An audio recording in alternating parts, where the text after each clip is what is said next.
Obstructive sleep apnoea या खर्राटों की वजह से जो नींद के मसाइल हैं, उस वीडियो के ऊपर बहुत सारे लोगों ने कमेंट्स किए और वहाँ पे स्लीप स्टडी के हवाले से बहुत से लोग बहुत सारी चीज़ें जानना चाहते थे और चाहते थे कि हम उसके ऊपर एक सेपरेट वीडियो बनाएं कि स्लीप स्टडी क्या है, किस तरह परफॉर्म की जाती है और ये कौन सी बीमारी की तशखीस कर सकती है और आगे जाके इलाज के अंदर उसका क्या रोल है। पहले तो बड़ी मुझे इस हवाले से खुशी है कि लोगों के अंदर अवेयरनेस हुई कि वो अपनी बीमारी के बारे में जानते हैं, सवाल पूछना चाहते हैं, तो आई वुड लाइक कि मैं उनको किसी तरह से हेल्प कर सकूं।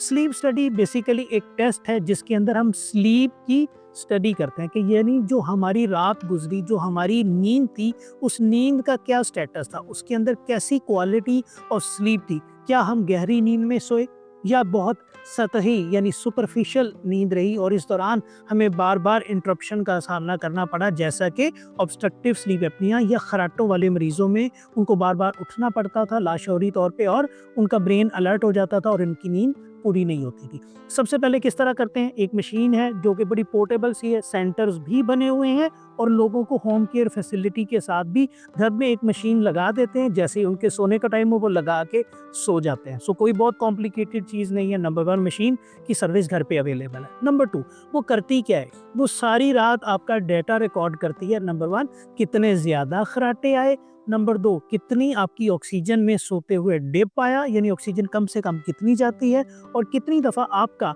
खर्राटों की वजह से या वज़न बढ़ने की वजह से जो चोकिंग होती है, आपका सांस मुकम्मल या हाफ, जिसे हम हाइपोपनिया कहते हैं, यानी मुकम्मल बंद नहीं हुआ लेकिन कुछ रुकावट ज़रूर आई। तो जब ये सारी चीज़ों का डेटा कलेक्ट होता है तो पता लग जाता है कि आपको ऑब्स्ट्रक्टिव स्लीप एपनिया का कितना प्रॉब्लम है। जो तीसरी बात थी कि ये हमें डायग्नोज करके बता देती है कि आपको स्लीप एपनिया है या नहीं है, तो किस शिद्दत का है। Less than 5 score, AHI score उसे हम कहते हैं, रिपोर्ट के ऊपर लिखा होता है। लेस देन 5 है तो बिल्कुल नॉर्मल है, उससे थोड़ा सा ज़्यादा तकरीबन 15 तक हो तो हम कहते हैं माइल्ड है, फिर मॉडरेट यानी दरमियाना और फिर सीवियर है। इसका मतलब आपकी रुकावट सांस की बहुत ज़्यादा है और आपको CPAP मशीन की ज़रूरत है। सेकेंड पार्ट इसका होता है, उसके अंदर हम मशीन लगा के, जिसे हम CPAP मशीन कहते हैं, लगा के मरीज़ को सुलाते हैं और सोने के बाद फिर दोबारा उसकी स्लीप स्टडी करके देखते हैं और देखते हैं कि कितना फ़र्क पड़ा। उसी वक्त उसके असरात नज़र आना शुरू हो जाते हैं। क्वालिटी ऑफ स्लीप बेहतर हो जाती है, नींद बेहतर हो जाती है, ऑक्सीजन के ड्रॉप कम होना शुरू हो जाते हैं, खर्राटे